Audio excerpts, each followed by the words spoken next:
¿Qué es la identidad personal? Más allá de la huella digital, del documento. Vamos a hablar de lo psicológico. Y entonces lo vamos a hacer desde la etimología y desde el concepto. La etimología, y me gustan las etimologías porque van al corazón del significado de las palabras, viene del latín tardío, identitas, y del latín también idem, que significa lo mismo o el mismo. Por lo tanto, conceptualmente, la identidad personal es el conjunto de rasgos propios de una persona mediante los cuales se reconoce a sí misma y reconoce su diferencia respecto de los demás. Ahora bien, es un concepto dilemático. ¿Por qué? Porque se abre en dos direcciones. Por un lado, la identidad de uno sabe quién es a lo largo de la vida, es una estructura fija, pero al mismo tiempo es un proceso dinámico, nos vamos adaptando al medio. No somos los mismos cuando tenemos un hijo, estamos solteros, nos divorciamos, no somos los mismos cuando enviudamos o nos vamos a otro país a vivir. Entonces esas implican crisis de identidad y es allí entonces donde nosotros nos planteamos y nos preguntamos, pero ¿quién soy yo, no? ¿Qué me pasó con este cambio? Y me tengo que, lógicamente, adaptar. Ahora, ¿cómo se construye la identidad en el amanecer de la vida? Y vemos ahí ese sol con los árboles al costado. Es un poco lo que sucede con el nacer de una vida humana, sostenida, por supuesto, por los ejes que son la madre y el padre, o las personas que están criando a ese niño. Y vemos que Jacques Lacan, que fue un gran psiquiatra y psicoanalista que revolucionó la teoría de Freud, nos dice y habla acerca del estadio del espejo. ¿Qué es esto? Resulta que en el desarrollo neurológico del infante humano hay un periodo de extrema inmadurez. Nosotros somos la especie más inmadura de todos. Esa extrema inmadurez hace que el niño no reconozca la totalidad de su cuerpo, no sabe que la manito que pasa por los ojos, el piecito, le pertenecen, forman parte de su cuerpo.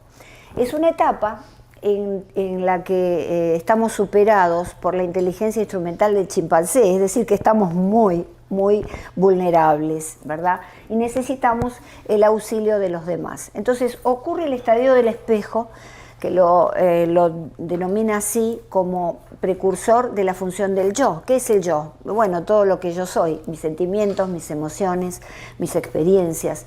Cuando uno dice, yo pienso tal cosa, hay un mundo que está detrás de eso, que me da justamente la identidad. La identidad es el primer estadio para esta formación. Entonces, el niño resulta que gatea y ve un espejo, o la madre lo pone en el espejo. Las madres hispanas somos muy de estar con los niños. Y entonces lo ponemos frente al espejo y le decimos, ese eres tú. Y el niño por primera vez ve su cuerpo entero en el espejo. Un cuerpo que no puede sentir propio, pero esa es la primera aproximación es una imagen que después él va a incorporar y va a darse cuenta que eso que está allí en el espejo es él. Entonces ese es el primer estadio del que nos habla y el niño, nos habla Lacan, el niño comienza a descubrir quién es. Y también deducimos que todo yo es un otro, porque hoy en día, en esta época que vivimos, pensamos que estamos solos, que nos hicimos solos, pero no, hubo otro que nos ayudó a crecer y a descubrir quiénes somos. Generalmente son las primeras familias, digamos, los primeros imágenes familiares, ¿verdad? El papá, la mamá. Y entonces la identidad implica hacer propias las características de un otro, que son de los padres al principio, los imitamos, ¿verdad? Porque todo esto tiene que ver con la imitación, con la proyección, tiene que ver con muchas cosas, con la simpatía que se da entre padres e hijos. No se puede construir la identidad sin la mirada del semejante. Por ejemplo, ustedes pensarán, bueno, pero sobrevivió el mito de este hombre de la selva, ¿no? Con los monos y demás. Pero resulta que había alguien que eran en este caso los animales, que tenían para él un significado, pero no pudo alcanzar ni conciencia, ni memoria, ni pasado, porque la identidad está conectada con la memoria, con la conciencia, que es de orden superior en nuestro caso, y la memoria. Ortega y Gasset nos dice, sin esa otra persona que no soy yo, el ser humano no podría entenderse, es imposible, sin alguien que está enseñándonos a desarrollarnos. Y luego Freud, Sigmund Freud, nos dice que la personalidad, que es el tercer estadio, viene la identidad, el yo y la personalidad, se establece y diferencia mediante una serie de identificaciones con personas significativas. ¿Quiénes son esos seres significativos? Los padres, los primeros que vemos en la familia, los abuelos,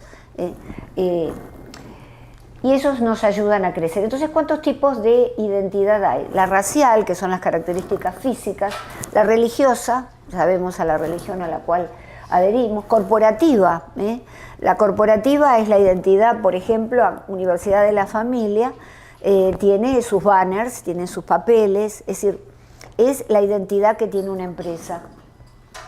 La profesional, de acuerdo con el estatus profesional que tengas, es una identidad. La virtual, esta es nueva, ¿verdad? Y está en contraposición con la identidad presencial. Generalmente, la identidad virtual es muy falsa, porque damos una imagen en las redes sociales que no tiene nada que ver con lo presencial. Sobre todo hay muchas mujeres que son muy jóvenes y se ponen filtros y cosas, ¿no es cierto?, para ser quienes no son en realidad. Etaria, que son los grupos distintos, por ejemplo, hay una identidad de los adolescentes, una identidad de los adultos mayores. Étnica, que ya no son las características de tipo racial, sino, que quiere decir, no son características físicas, sino características de modalidades de vida. Y de género también, la política, la cultural, que abarca también la etaria, étnica y racial, y la deportiva, es decir, a qué partido nosotros, porque eso también es una identificación, ¿verdad? Sobre todo los argentinos, ¿no? Lo sabemos mucho el tema ese.